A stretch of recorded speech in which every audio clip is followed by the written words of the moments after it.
My name is Denis Pritchard, and I've had a double lung transplant in 2014, and I'm very grateful for my donor and the donor's family, obviously. And I know it is a very hard thing for a family to come to terms just with a death at such a short time, and then having to give permission for organ donation, but it's totally essential.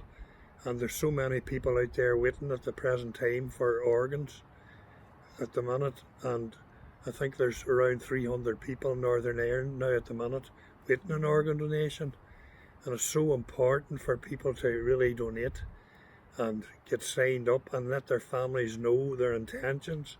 I think this is very important as well, because obviously the donor wants to or agrees to give their organs, but then it's actually a family decision at the end of the day. So it is very important for all donors to make it clear what they want to do. And I'm Denis's wife, Brigid, and maybe I can just fill a wee bit prior to Denis needing the operation. Life was very, very difficult for us, as it would have been for any family that has to go through this type of ordeal. Denis was piped up to oxygen 24 hours a day, and it affected our lives greatly. There was lots of things we weren't able to do, lots of places we weren't able to go, and to wake up at night and find that your husband's sitting at the edge of the bed gasping for air, it's to be honest with you, it's something we try not to talk about because the memories were so bad and you tend to put them to the back of your head. But because of the vital importance of what we are asking people to do is sharing this type of experience, so we really don't want other people to have to suffer like what we suffered. And during our times of going over to the Freeman Hospital where Denis was able to get his double lung transplant, we met so many families in similar circumstances to ourselves, lots of them blessed with the help of you out there that has given them organs.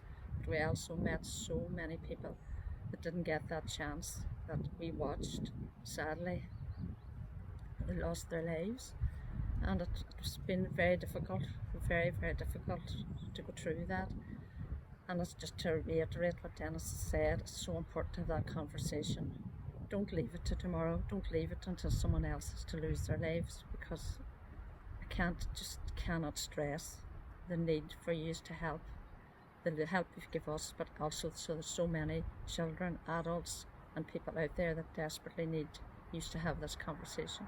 Well, obviously organ donation, it is a gift of life, so it is. And people think, people need to think hard really about donating, because in 2012 to 14 I was really struggling with oxygen all the time, 24/7, 7 days a week. I was actually piped up to a 10-meter long tube, which allowed me to go to the kitchen and cook and do things around the house, but I was just linked up to that all the time and could not be without it. And just to get the opportunity for a second chance at life, it's unbelievable. And it's something that everybody has to take this on board, especially Northern Ireland now, where we have to sign up. There's no opt-out in Northern Ireland at the minute, so I feel that people need to make really clear their intentions and more people to sign up for it. And it's just, as I say, gift of life, a miracle, nothing shorter than a miracle. And we're just so glad and so happy that I'm here today. And we've seen extra grandchildren now from 2014, and again, that's another miracle to be here to see that. So it's just, as I say, plead for people to donate.